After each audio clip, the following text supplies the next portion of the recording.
Hello, welcome to the channel. This time we want to find out what is road accidents, what are the causes, and then what are the preventions of road accidents. Please remember to subscribe to the channel, turn on the notification bell so that any new video that comes, you also have access to it. Continue sharing to your friends and family so that we all be able to drive defensively to protect lives and property. Well, road accidents or motor accidents, what is it? It's actually unexpected events or happening which do occur or takes place unaware. It may result to injury or death to humans or damage to an object or property in a vicinity. However, people involve themselves in accidents because they fail to comply with traffic regulations on the road or neglect their duty as drivers. It is generally accepted that there are three factors behind the cause of road crashes. And what are the three factors? First, it is estimated that the vehicle contributes 9% to the cause of road accidents, and also the road environment contributes 28%. And third, the driver, the road user, actually contributes over 90%, estimated around 95%. When you put these figures together, they are more than 100% because we could say that each cause can contribute either individually or as a combination with another cause or causes. It is also established that the driver is the single largest cause of traffic accidents. Let's see some physical factors which affect humans, which leads to accidents. So we want to take note of these physical factors. One is stress. In case you have a busy schedule with lots to do within a limited time, then you can appreciate what is stress. Extreme stress from being too busy, not getting enough sleep, or personal problems at the workplace or at home or school can seriously impact your physical and emotional state. A driver should avoid getting behind the steering wheel if he or she is under enormous stress. So it's about you. If you feel you are under enormous stress, please do not drive. Well, in any case, if it is compelling that you should drive, then please keep your thoughts on the driving task and not what is causing the stress. More importantly, please find someone to drive or pick a commercial transport to your destination. Second factor, distractions. Anything that takes away your attention away from driving can cause you to make poor decisions and impair your reaction at a crucial moment when you are driving. So, trying to simultaneously drive and perform unrelated tasks reduces your concentration and may cause you to take your eyes off the road. Multitasking is what we are talking about here whilst driving, doing a lot of things together whilst driving. And the following activities should actually be avoided. This might include eating whilst driving, trying your best to retrieve and replace drinks in your cups, fidgeting with your audio player in your car. You are sometimes searching for objects or your pocket for tools, reading maps or directions, putting on makeups, shaving or brushing your teeth. This might sound funny, but it's not funny. Sometimes we feel that, well, we've been driving for years. We have the experience. We can do these things, these stuff whilst we're driving. But take note, it can actually affect your concentration whilst you're driving. So in case you have a passenger with you, tell him or her to help you for tools or reading of maps and looking for directions. Third factor, mental condition of you, the driver. The emotional state of a driver is an important factor in your ability to drive well. So giving up to strong emotions while driving affects your coordination, concentration, and reaction time, of which these are fundamental driving tools. Strong emotions. How are you feeling? Overly excited? Overly angry? Please watch your emotions before you sit behind the steering wheel. Drivers, you should actually avoid these situations because it will actually affect your good judgment. But what should you actually do? Concentrate on the road and not on your emotion. Keep away from heavy traffic as well, because this could trigger or increase you to be angry if that is what is causing your emotions to actually change before you drive. The fourth physical factor we want to consider that may lead to road accidents is injury. In the event that you, the driver, is injured, you may not be able to drive depending on the location and the extent of the injury.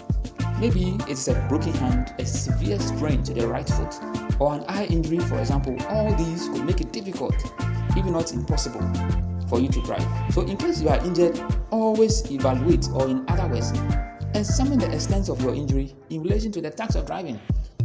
Please don't go and move your vehicle when you are injured, because on the road, you don't know what might happen.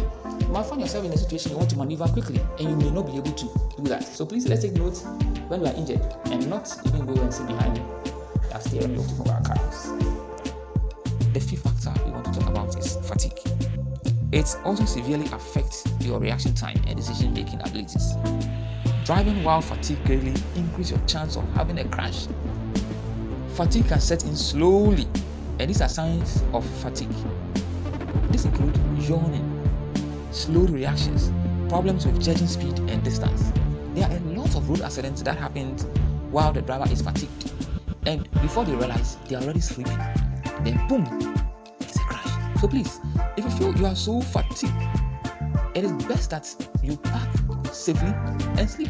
You can even park by the side of the road if it is safe, and then walk about for some time, at least 15 minutes, to release that kind of fatigue, and then you continue. If you've been driving for 4 hours, it is not necessary you continue. Please rest and then continue.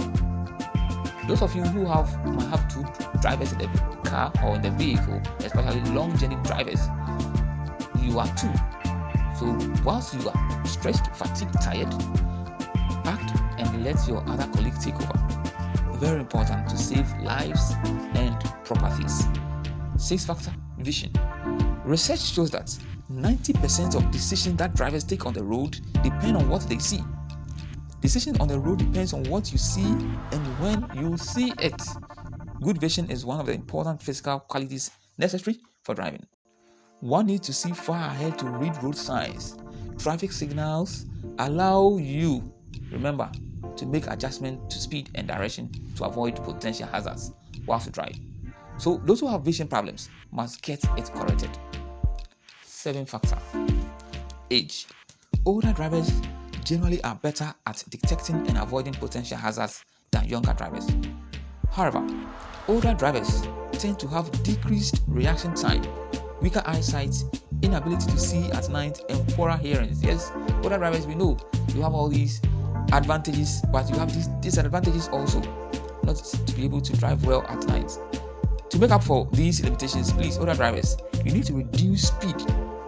That is your speed whilst you drive, to avoid situations that require reflexes, such as driving in the fast lane of a motorway or in business districts where streets can be heavily congested.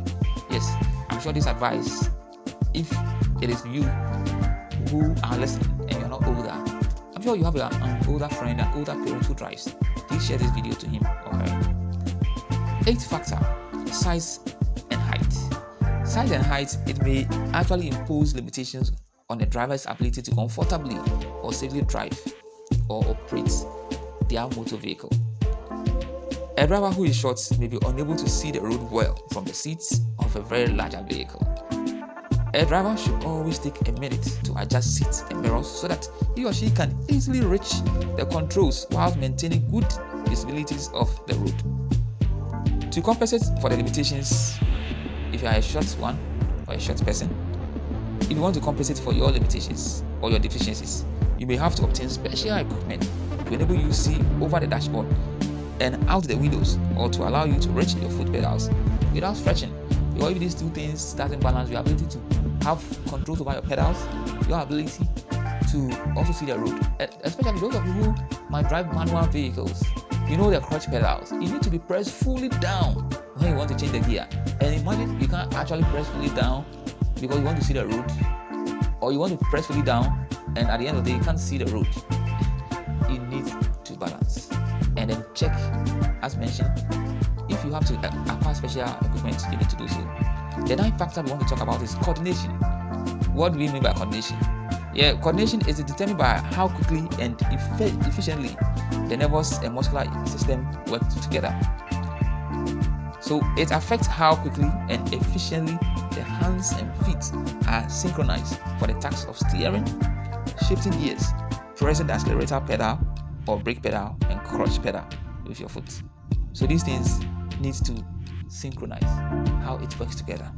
In case you are not well coordinated, you can compensate for these limitations by staying more focused and attentive.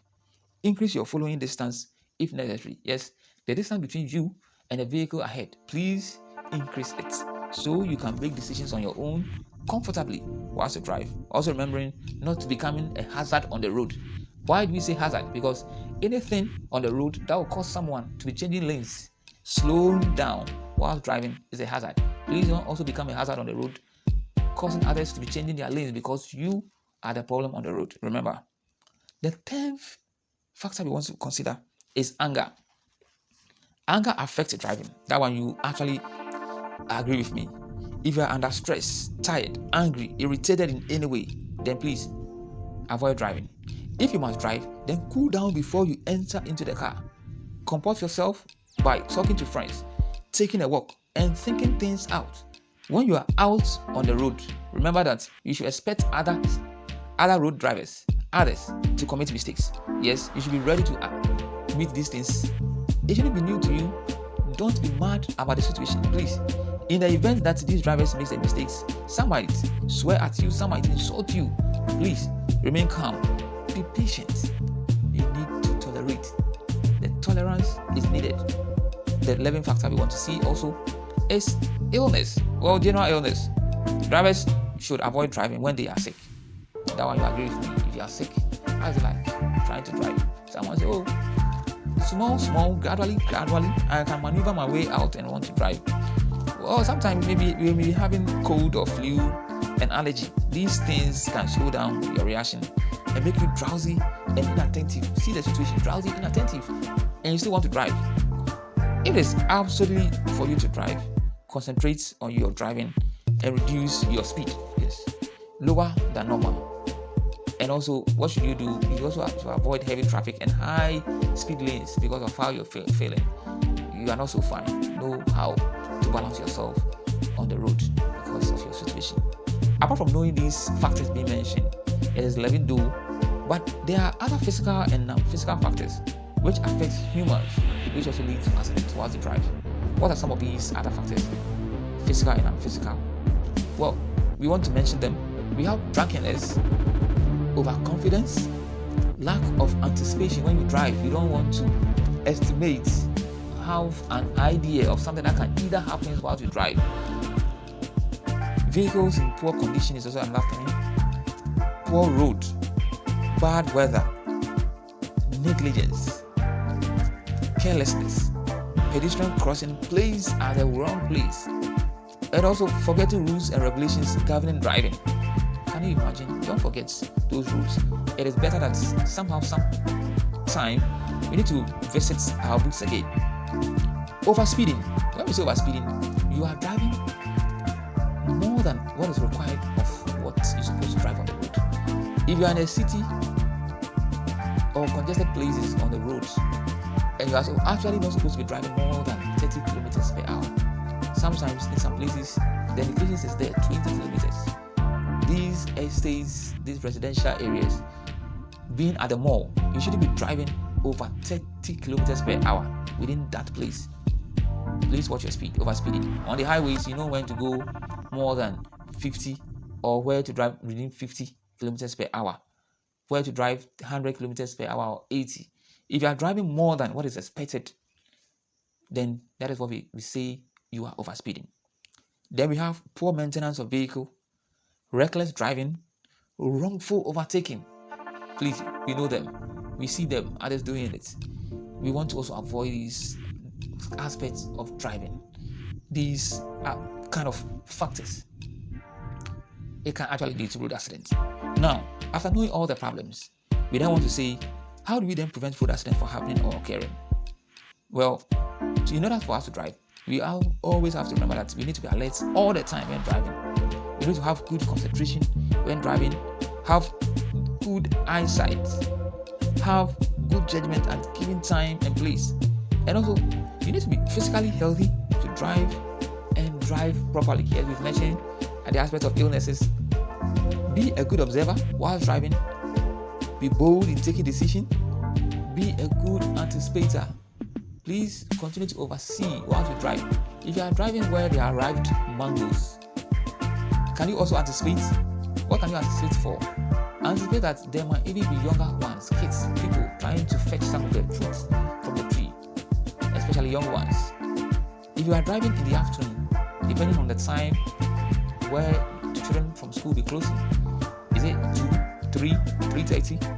If you are driving afternoon, close to the city, the towns where school children might be, anticipate that they might now be close to the routes, they might be crossing. Whatever vehicle you are using, whatever motorcycle you're using, please anticipate in that situation to start reducing your speed. Have confidence in what you are doing when you drive, and also always put on your coat always when you're driving. The coat is your concentration, observation, anticipation. And then also the T, please tolerate other road users whilst you drive. If you do our best to put in these factors into consideration and then work so hard in avoiding situations that might lead to road accidents, we will be able to save our lives and the lives of other road users when we drive. Thank you so much. I know this video will be helpful to you and the rest of your families or your friends. Please continue to share and let's learn so much from this video.